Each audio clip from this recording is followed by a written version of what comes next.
अस्सलाम वालेकुम स्टूडेंट्स, मैं हूं डॉक्टर हबीबुर रहमान और आप देख रहे हैं क्वेटा टीवी।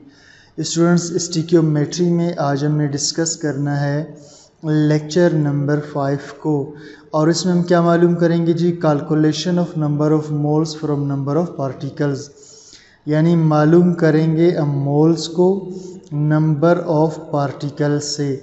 स्टूडेंट्स, केमिस्ट्री में पार्टिकल का मतलब या तो एटम्स होंगे या आयंस होंगे या मॉलिक्यूल्स होंगे या फिर फार्मूला यूनिट्स।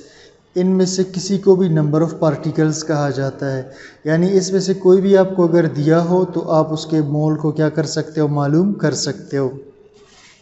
अब स्टूडेंट्स क्वेश्चन देखते हैं। If we know the number of particles of a substance, अगर हम जानते हो पार्टिकल्स की तादाद किसी चीज़ के, then we can calculate the number of moles, तो फिर हम मालूम कर सकते हैं नंबर ऑफ मोल्स को by multiplying number of particles. Sorry students, ये मल्टीप्लाई नहीं होगा, ये लफ्ज़ होगा बाय डिवाइडिंग, ठीक है, by dividing number of particles. Number of particles को डिवाइड करेंगे बाय एवोगैड्रोस नंबर पर। तो फार्मूला बनेगा जी, number of moles of a substance is equal to number of moles of particle, यहाँ डिवाइड आएगा स्टूडेंट्स, ठीक है, डिवाइडेड बाय एवोगैड्रोस नंबर। तो चलिए जी एग्जाम्पल को डिस्कस करते हैं। सुक्रोज, जिसे हम कहते हैं टेबल शुगर, चीनी, contains 3.76 10 raised to power 24 molecules of sucrose, यानी नंबर ऑफ मॉलिक्यूल्स है, ठीक है। मैंने आपको कहा कि नंबर ऑफ पार्टिकल असल में नंबर ऑफ मॉलिक्यूल या नंबर ऑफ एटम्स कुछ भी हो सकता है।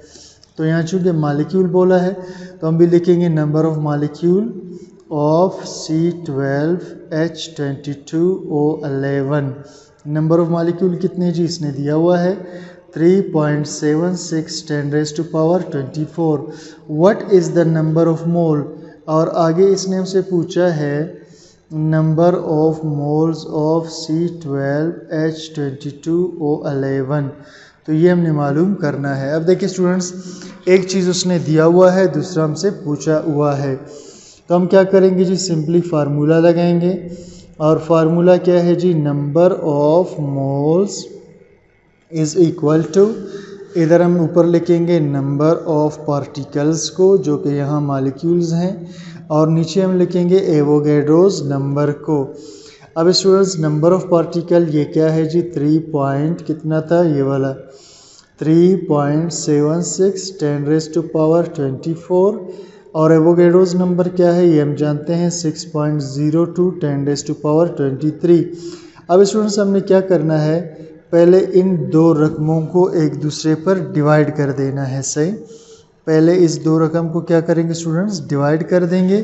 तो डिवाइड करने के लिए हम 3.76 को लेंगे, 3.76 डिवाइड करेंगे 6.02 पर, 6.02 पर हमारे पास आंसर आता है स्टूडेंट्स 0.62, ठीक है।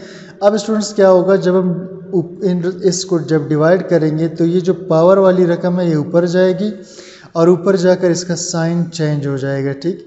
तो पहले से ऊपर 10 raised to power 24 था, पहले से ऊपर 10 raised to power 24 था, ये 10 raised to power 23 भी ऊपर चला जाएगा, लेकिन अब इसका साइन माइनस हो जाएगा, ठीक। तो ये है जी 0.62 मल्टीप्लाई इस 10 को हम लेंगे कॉमन, तो रह जाएगा आपके पास 24 माइनस 23, तो 0.62। अब 10 raised to power 24 में से 23 निकल गया तो 1 रह गया।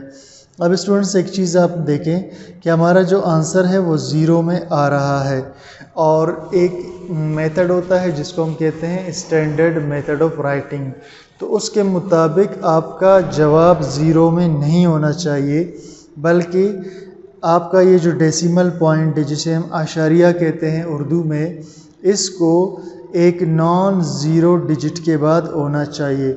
तो हम आशारिया को 6 की तरफ शिफ्ट कर लेंगे, तो ये हो जाएगा 6.2। क्या हो जाएगा जी, आशारिया को हम इधर डेसिमल पॉइंट को यहाँ शिफ्ट कर रहे हैं, तो ये हो जाएगा 6.2 अब स्टूडेंट्स अगली बात पर आपने गौर करना है। देखिए यहाँ से हमने 0.6 को क्या कर दिया जी, 6 कर दिया, तो रकम को हमने क्या कर दिया, बड़ा कर दिया। अब ये उसूल आप जहन में रखें कि जब यहाँ से आप रकम को बड़ा कर देंगे तो उसे बैलेंस करने के लिए यहाँ से आपको रकम को छोटा करना पड़ेगा। यहाँ से जब आप रकम को बड़ा करेंगे तो बैलेंस करने के लिए यहाँ से क्या करना पड़ेगा, छोटा करना पड़ेगा। तो 10⁻1 को अगर हम छोटा करेंगे तो वो 0 हो जाएगा, ठीक है। यानी 1 था, 1 को जब आप मज़ीद छोटा करेंगे तो क्या होगा, 0 हो जाएगा। इसका मतलब ये हुआ कि ये यहाँ से ख़त्म हो जाएगा, ठीक है। तो 6.2 मोल्स ये हमारा आंसर आएगा, ठीक है। तो ये हमने मालूम कर लिया किस चीज़ को जी, number of moles of C12H22O11। अब स्टूडेंट्स इसी को मज़ीद समझने के लिए एक प्रैक्टिस एक्सरसाइज करते हैं। एन एल्यूमिनियम वायर कंटेंस 5.5 10⁻, ये स्टूडेंट्स यहाँ पर मिस हो गया है, ठीक है। हम अपने आप से लिख लेते हैं, लेट्स से 10⁻11 एटम्स, ठीक है। तो एल्युमिनियम का एक तार है जिसके अंदर इतने एटम्स मौजूद हैं एल्युमिनियम के। तो ये क्या चीज़ है स्टूडेंट्स, ये नंबर ऑफ एटम्स है, सही। Calculate the number of moles of aluminium, और मालूम क्या करना है जी, नंबर ऑफ मोल्स को मालूम करना है। तो चलिए जी लगाएंगे इसमें हम फार्मूला, ठीक है। आप इसका डेटा भी बना सकते हो, सही। अब नंबर ऑफ मोल्स आपने मालूम करने हैं एल्युमिनियम के, और नंबर ऑफ एटम्स आपको एल्युमिनियम के दे रखे हैं, और वो हैं कितने, 5.5 10⁻11 एटम्स, ठीक। अब आप क्या करेंगे स्टूडेंट्स, इसमें सिंपली फार्मूला लगाएंगे। तो नंबर ऑफ मोल्स का फार्मूला, ठीक है। तो number of moles of aluminium अगर आपने मालूम करना है तो ऊपर आप रखोगे नंबर ऑफ एटम्स को और डिवाइड करोगे आप इसे एवोगैड्रोस नंबर पर।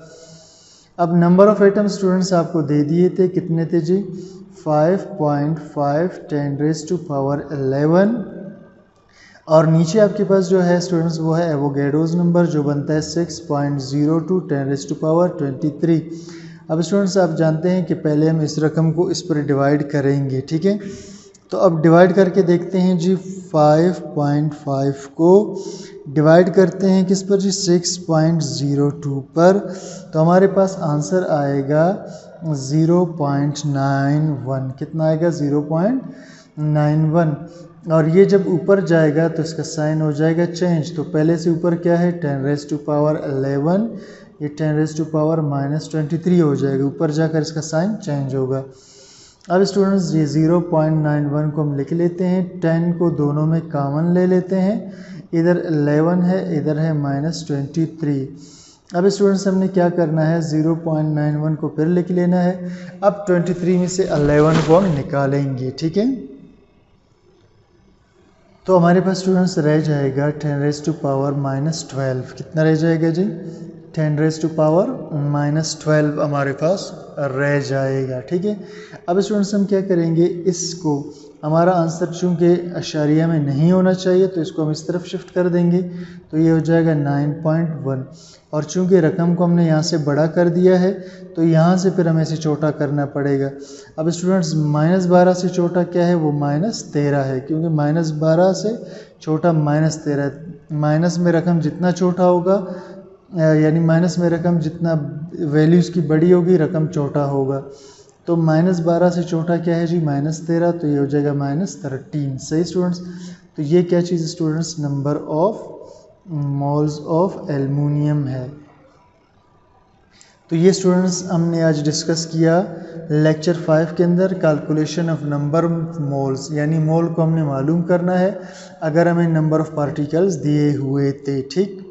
तो उम्मीद करता हूँ आपको लेक्चर समझ में आ गया होगा। कोई चीज़ क्लियर ना हो तो कमेंट सेक्शन में ज़रूर बता दीजिए, और चैनल को सब्सक्राइब, लाइक और शेयर ज़रूर कीजिएगा। Thank you for watching.